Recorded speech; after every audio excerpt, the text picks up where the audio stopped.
Hello friends, this is Adam with Movie Guy 365, and today I'm going to review Fantastic Beasts: The Crimes of Grindelwald. If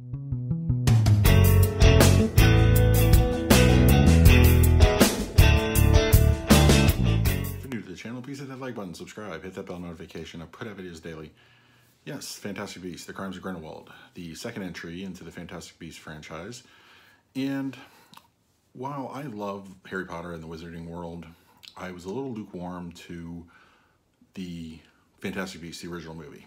I thought it had a good ending, but it was something that kind of gave me suspicion about how the overall story was going to be, and it kind of reaffirmed this with the follow-up. And what I mean by that is that imagine kind of like a story that's really good and it's legendary, everybody knows about it. But then you make a story about it, but kind of from the outside, to the point where you're not getting the good stuff. You're kind of getting it like almost secondhand, where it's like not from the point of view of those characters, but from ancillary characters. And that's kind of how I feel where I feel the Fantastic Beasts franchise is heading. Now, overall, I liked the movie, but it didn't move things along narratively very far. We get a couple good moments. There's a lot of good, I guess there's a few Easter eggs. There's a lot of good world building. This was essentially a world building movie. And while that inherently is not a bad thing, I also think 5 movies, as they're planning to do with these, is maybe a little too long. I think this probably could have been 3. We could have almost cut out a lot of stuff in this movie and just kind of move the plot along. Now, I don't know, it's weird. It almost feels like they're trying to tell 2 separate stories and not really succeeding in either. You have Newt and his, love of magical creatures and that kind of thing. But why is that? I don't know, it just doesn't seem like it's integral to the Dumbledore story with Grindelwald. And I like Grindelwald as a villain, and I thought Jude Law played Dumbledore very well.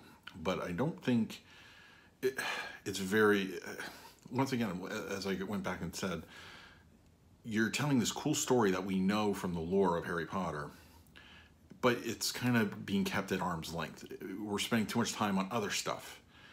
And I guess one of my complaints also is Ezra Miller as Credence. In the first movie, he's pretty creepy, like very creepy. And while I liked that aspect, they dialed it way back in this one. And he's almost a non-character. He's teamed up with another character for the duration of this film, but it was almost a drastic shift in his personality, a little jarring. And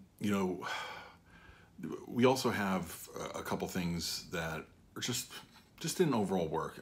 Some are filmmaking aspects. I feel like the editing was a little rushed and sloppy in a few parts. Characters that are off screen way too long, you kind of wonder how they got from A to B.